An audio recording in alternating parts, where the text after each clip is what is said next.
Hi mga kababayan kong maangas. Alam nyo, nakakagalit. Nakakagalit. Hindi natin maiwasang magalit sa pinaggagawa nila sa ating bansa. Alam nyo kung bakit? Dumating yung UN Rapporteur at narinig naman natin ang kanyang pahayag. At alam nyo ang sinabi? Abolish the NTF-ELCAC. Yan. Nakakagalit po yan mga kababayan ko. Bakit? Alam niyo kung bakit. Ang NTF-ELCAC ay isang instrumento para tulungan yung mga barangay sa lupalop ng ating bansang Pilipinas. Kasi sa mga malalayo kayanunan ay marami po doon ang mga membro ng CPP, NP, NDF. No? At yan ang problema sa lahat ng napakaraming ilang dekada na naghihirap ang ating bansa dahil nga dito sa mga CPP, NP, NDF. At nung naging presidente si Pangulong Duterte, in-implement yung NTF-ELCAC. Iyon po isang whole nation approach. At nakita nyo naman mga kababayan, ang ganda ng outcome ng NTF-ELCAC kasi maraming improvement ang bawat barangay. Karamihan sa Pilipinas, yung mga hindi ma-reach out ng ating gobyerno ay dahil sa NTF-ELCAC, marami po yung nare-reach out ng ating gobyerno at marami pa ang bumabalik loob sa gobyerno. Tapos dumating itong UN Rapporteur na may nag-imbita. Alam nyo, ito pa ang nakakagalit. Ang nag-imbita pa, alam naman natin kahit hindi nila sabihin, alam na natin ang nasa likod nito. Alam na natin kung sino yung natutuwa dito pag sinasabing abolish the NTF-ELCAC. Sino ba yung natutuwa dito? Tayo ba?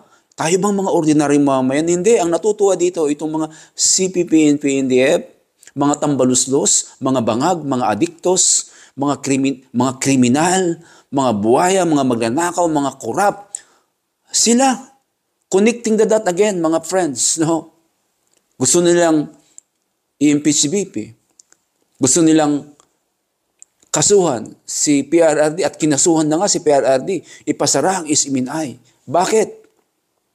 Kasi yung mga itong binanggit natin, ito po yung sumusuporta sa NTF-ELCAC. Kasi nakakatulong ito sa ating kanayunan. Ngayon, abolish the NTF-ELCAC. Anong klase? Tapos, pumunta sa Bacolod. Itong rapporteur na to, ang kinausap bilanggo na NPE. Ang nakapagtataka, ba't ayaw niyang kausapin yung mga sundalo? Na mas nakakaalam dito sa tinataguyod na NTF-ELCAC. Mga sundalo, mga men in uniform na nagbuwis ng kanilang buhay, nagbuwis ng kanilang sarili para maging maganda ang takbo ng ating bansa. Ayaw nilang tanungin ng SMNI. Bakit? Ang SMNI, sumusuporta sa NTF-ELCAC. Si Ka Eric, si Badoy, si PRRD, si BP Sara. Come on. Napakaliwanag mga kababayan kung maangas. Pinagluluko ang ating bansa. Hindi na sila nahihiya sa kanilang pinaggagawa. Imagine, NTF-ELCAC, 800 barangays ang nagiging mahusay. Dahil sa NTF-ELCAC, maawa naman kayo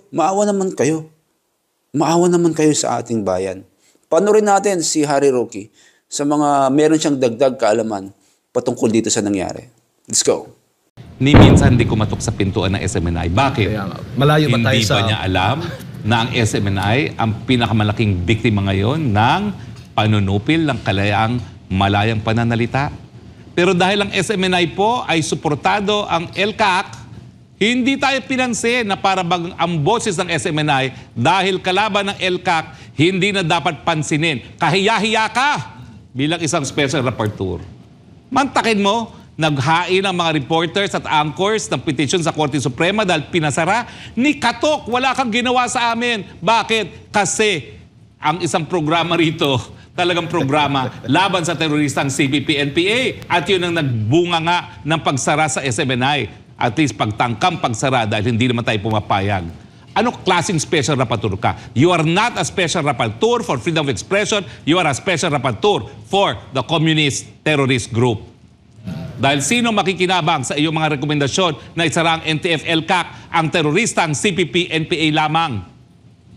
Tanongin mong sarili mo, bakit ni wala ka malang binanggit tungkol sa SMNI? Sinaradong prangkisa. Pati nga sa Pilipinas, jurisprudence yan, kapag tinangkang paghimasukan ng prangkisa ng broadcast, talagang ang kalayaan ng malayang pananalita ay hindi mo mahihiwalay. Ikaw, special rapporteur, kuno-kuno. Tapos wala kang kahit anong malang sinabi sa SMNI. Tapos ngayon, yung programa na sumusuporta sa NTF-ELCAC, ang sinabi mo, buwagin ng NTF-ELCAC. Parang sinabi mo na rin, tama ang pagbuwag sa SMNI. Nung klaseng special rapporteur. Magre-reklamo nga ako bakit yan ang pinili ng United Nations. Alam mo, ganito yan eh. Ang mga special rapporteur, may isang mayamang Hudyo na nagpopondo dyan. Dyan ako galing eh. Wala naman kasing pera yung special rapporteur. Ang babayaran lang nila ay yung plane ticket at hotel. Pero kinakailangan ng suporta, so merong isang Hudyo na sumusuporta dyan. Ngayon, meron talaga silang political agenda. Talagang makadilawan at pinklawan sila. Sa mulat-mula, yan ang totoo. Kaya lahat ng mga tumututol sa pinklawan at dilawan, talagang lalabanan nila at sasabihin kalaban. Kaya hindi ako nagtataka na ganyan ang rekomendasyon niya. Talagang ang tingin niya, ang mga gaya ng SMNI na sumusuporta sa NTF-ELCAC, walang karapatan. Shame on you. Shame on you talaga. And you call yourself a special rapporteur on freedom of expression. Ni katok wala, ni pansin wala. Nababasa mo naman sa dyaryo yan, sa internet, na dito lang sa Pilipinas ngayon, sa panahon na ngayon, nasasarang SMNI dahil tinatanong ang speaker kung tama nga ba yung kaniyang paggastos ng pondo ng bayan sa pamamagitan ng travel expenses. Ni walang binanggit. Ang mga miniting kung sino-sino, kung hindi gobyerno, yung mga supporters din ng CPP-NPA. Palibasa, tayo'y maka-Duterte daw, kaya wala tayong karapatan. Pwede ba naman yan? Ang kalayaan po, walang kulay politikal. Yan ang dapat niyong isipin.